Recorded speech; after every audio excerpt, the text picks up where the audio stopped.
মাছের ডিম কিন্তু অনেকেই খেতে চায় না, কিন্তু এভাবে যদি বড়া বানানো যায় তাহলে যে পছন্দ করে না তারও কিন্তু ভালো লাগবে। আমার আজকের রেসিপি মাছের ডিমের বড়া।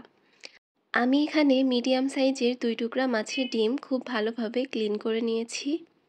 ফ্রিজে রাখার কারণে ডিমের কালারটা কিছুটা চেঞ্জ হয়ে গিয়েছে। এখন খুব ভালোভাবে ম্যাশ করে নিচ্ছি। বাইরের যে চামড়ার মতো অংশটা থাকে সেটা বের করে নিব। এখন এর মধ্যে দিয়ে দিচ্ছি 1/3 কাপ পরিমাণ পেঁয়াজ কুচি। তারপর দিয়ে দিচ্ছি 1 চা চামচ পরিমাণ কাঁচামরিচ কুচি। 1 চা চামচ পরিমাণ রসুন দিচ্ছি, রসুনটা আমি থেতো করে নিয়েছি এখানে। আর 1/2 চা চামচ পরিমাণ আদা বাটা দিচ্ছি। 1/4 কাপের মতো ধনিয়া পাতা কুচি দিয়ে দিলাম। এখন এর মধ্যে দিয়ে দিচ্ছি সামান্য হলুদ গুঁড়া 1/2 চা চামচের মতো, 1 চা চামচ জিরার গুঁড়া, 1 চা চামচ লাল মরিচের গুঁড়া আর 1/2 চা চামচ পরিমাণ ধনিয়ার গুঁড়া। আর দিয়ে দিচ্ছি 1/2 চা চামচ পরিমাণ গরম মশলার গুঁড়া আর স্বাদ মতো লবণ। শেষে অ্যাড করে দিচ্ছি 1/2 চা চামচ পরিমাণ ভাজা জিরার গুঁড়া, এটা অবশ্যই দেওয়ার চেষ্টা করবেন।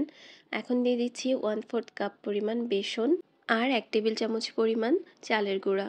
এখন সবগুলো উপকরণ খুব ভালোভাবে হাত দিয়ে এভাবে মিশিয়ে নিচ্ছি।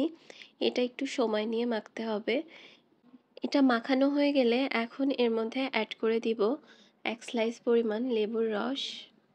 লেবুর রসটা অ্যাড করে আরও কিছুক্ষণ খুব ভালোভাবে মেখে নিতে হবে।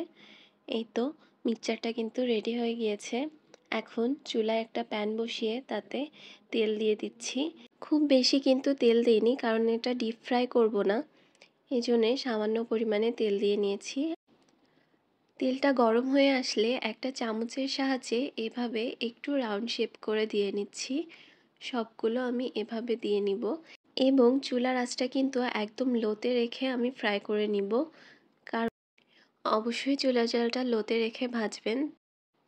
এক পাশ ভাজা হয়ে গেলে এভাবে উল্টে দিচ্ছি, উল্টে অপর পাশটাও ভেজে নিচ্ছি। আমার এখানে প্রতি ব্যাচ ভাজতে সময় লেগেছে 8 থেকে 10 মিনিটের মতো।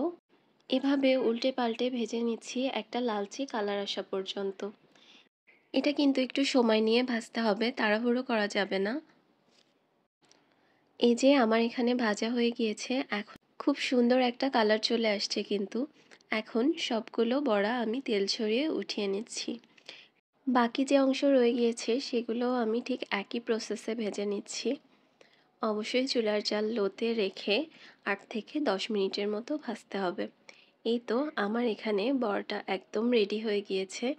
এটা কিন্তু গরম ভাতের সাথে খেতে অসম্ভব মজা লাগে, অথবা শুধুই কিন্তু খেয়ে নেওয়া যায়। Thanks for watching. আল্লাহ হাফেজ।